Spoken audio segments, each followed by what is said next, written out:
Olá, crianças, tudo bem com vocês? Tia Bárbara passando por aqui, mais uma vez em forma de desenho, para darmos continuidade às nossas videoaulas. Hoje nós vamos falar sobre a matéria de Geografia, sobre as mudanças ao longo do tempo das páginas 184 a 189. Vamos lá? Juntinho com a tia. Então, crianças, hoje nós vamos falar sobre as mudanças ao longo do tempo. Hoje nós vamos aprender a verificar como o tempo muda uma paisagem, entender também quem são os responsáveis pela mudança das paisagens e verificar algumas paisagens que mudaram com o tempo.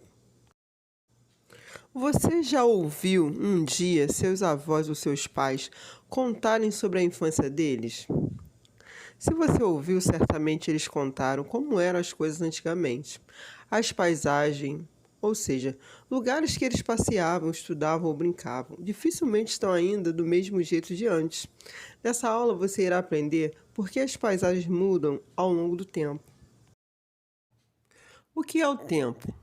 O tempo é representado pelas horas.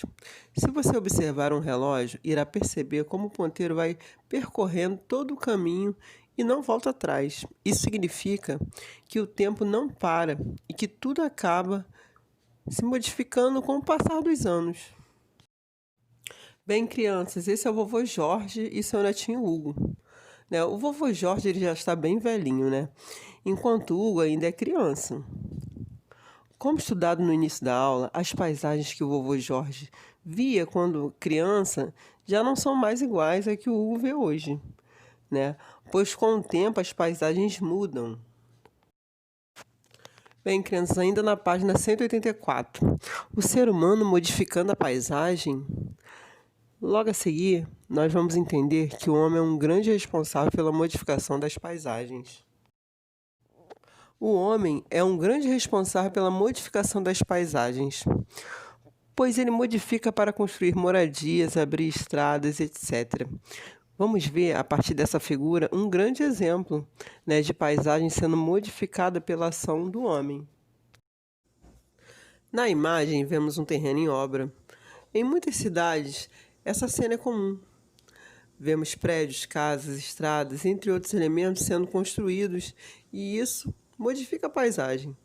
Entretanto, é importante lembrar que cada grupo social interfere na natureza de uma forma.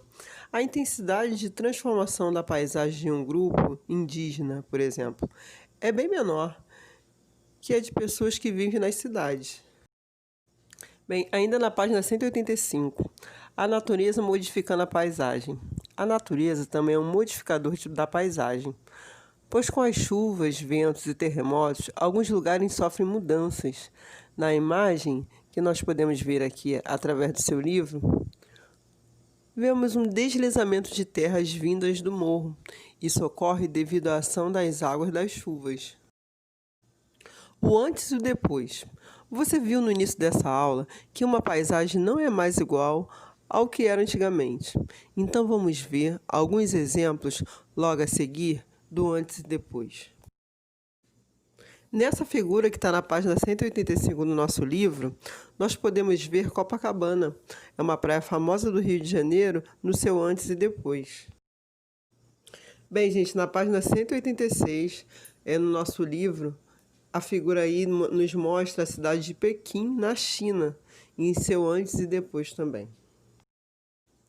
Nos dois exemplos de comparações de imagens, você pode perceber como as cidades mudaram ao longo do tempo?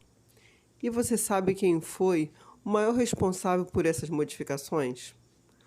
Foi o ser humano que vive nas cidades industrializadas. As maiores mudanças nas cidades estão no aumento dos prédios e construções, assim como podemos observar nesses exemplos citados aqui. Bem, crianças, ainda na página 186, nós temos atividade resolvida, o Aprendendo um Pouco Mais, que você vai ler com a mamãe. E da página 187 a 189, nós temos atividades para serem feitas, tá bom? A tia Bárbara fica por aqui e até a próxima videoaula.